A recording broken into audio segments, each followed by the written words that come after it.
काय म्हणता मंडळी, मजा आहे ना? मजा असायलाच पाहिजे. शेतकरी मजेमध्ये असला की बाकी सगळे मजाच मजा आहे. आजचा आपला विषय आहे की तूर पिकाला ड्रिंचिंग, जे की तूर पिकाचं उत्पादन वाढण्यास फार मदत करते. तर आपल्या वावरात आपण तूर पिकाला ड्रिंचिंग त्या ठिकाणी करायची आहे. ड्रिंचिंग का करावी, फायदे काय आहेत, केव्हा करावी आणि कशाची करावी, सविस्तर माहिती पाहू. तुम्हाला फक्त एकच काम करायचं आहे, जेवणे हातावर जे लाल कलरचं आपलं बटन आहे सबस्क्राईबचं, हे दाबून द्या. म्हणजे कामाची माहिती, कामाचे व्हिडिओ आपल्यापर्यंत येत राहतील. आता इथे आपल्या वावरात ड्रिंचिंग चालू आहे. हे अशा पद्धतीने हे नोजल काढून डायरेक्ट धार. हा ड्रिंचिंग केव्हा करायला पाहिजे, ज्यावेळेस आपलं तूर पीक 35-40 दिवसानंतरच होते त्यावेळेस आपल्याला ड्रिंचिंग त्या ठिकाणी करून घ्यायची आहे. आता ड्रिंचिंग कशाची करावी, इथं आपण ट्रायकोडर्मा विरिडी हे घेतलेलं आहे 1 किलो आणि 1 किलो आपण ह्युमिक ॲसिड त्या ठिकाणी घेतलेलं आहे. हे फक्त जेल फॉर्मेशनमध्ये आहे. आपण साधं जे असते ग्रेन्युअल ते घेऊ शकता किंवा लिक्विडमध्ये येते ते घेऊ शकता. आपल्याला ह्युमिक ॲसिड चांगलं, फक्त चांगल्या कंपनीचं पाहिजे. तर अशा पद्धतीनं आता हे आपण ह्युमिक ॲसिड त्या ठिकाणी घेतलेलं आहे आणि हा ट्रायकोडर्मा, यामध्ये जवळपास आपण 15 ते 20 पंप आरामशीर करू शकता. हे 1 किलो आणि हे 1 किलो. आता ड्रिंचिंगचे फायदे काय आहेत, तूर पिकाचे जे वाढ आहे ते चांगल्या पद्धतीने होते. खालचे मुळं आहेत हे चांगल्या होतात, पांढऱ्या मुळांची वाढ होते, जेणेकरून आपलं झाड मजबूत बनते. दुसरं म्हणजे तूर पीक हे नाजूक पीक आहे. त्याला जर एक वेळ बुरशी आणि आजारांचा धोका झाला तर त्यामध्ये मर रोग आणि तूर पिकामध्ये जो मर रोग आहे, तूर उधळणे, तूर मरणे, तूर सोकणे, हे म्हणजे बुरशी आणि आजारांचे लक्षण आहेत.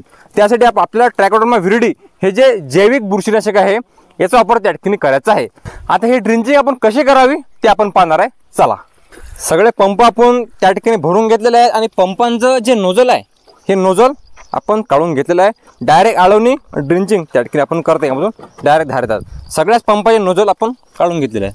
हे पहा अशा पद्धतीनं 15 लिटरचा हे आपले सगळे पंप आहेत. आता हे ड्रिंचिंग आपण कशा पद्धतीनं करू शकता पहा. डायरेक्ट थेट तुरीच्या मुळावर आपली जे धार आहे हे त्या ठिकाणी जात आहे. हे अशा पद्धतीनं धार जे आहे डायरेक्ट तुरीच्या मुळावर आपली जात आहे. हे पहा अशा पद्धतीनं. आणि सगळ्या वावरामध्ये आपण तूर पिकाला ड्रिंचिंग त्या ठिकाणी करून घेत आहे. चांगली जबरदस्त फायदा या ड्रिंचिंग केल्यामुळे आपला होतो आणि अतिशय 10-12 दिवसामध्येच आपला रिझल्ट त्या ठिकाणी पाहायला मिळणार आहे. म्हणून आपल्यालाही तूर असेल, बेडर असेल तर आपण, म्हणून आपले तूर पीक असेल तर खास करून आपण ड्रिंचिंग अवश्य करा. चांगलेच फायदे आपले होणार आहेत. या ड्रिंचिंग संदर्भात जर आपले काही प्रश्न असतील तर नक्की आम्हाला कमेंटमध्ये विचारा. आपल्या प्रश्नांना नक्की उत्तर दिलं जाईल. कारण शेतकऱ्याचा फायदा, शेतकऱ्यांना कामाची माहिती मिळावी, योग्य माहिती मिळावी, हाच त्या ठिकाणी आपला प्रामाणिक प्रयत्न आहे.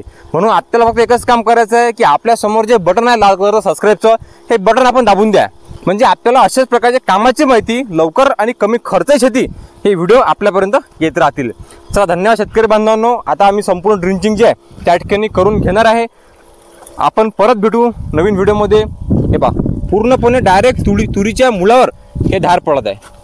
हे पहा अशा पद्धतीने हे ड्रिंचिंग त्या ठिकाणी संपूर्ण शेतामध्ये आता आम्ही करून घेत आहे. चला, धन्यवाद. भेटू पुढच्या व्हिडिओमध्ये. तोपर्यंत जय जवान जय किसान.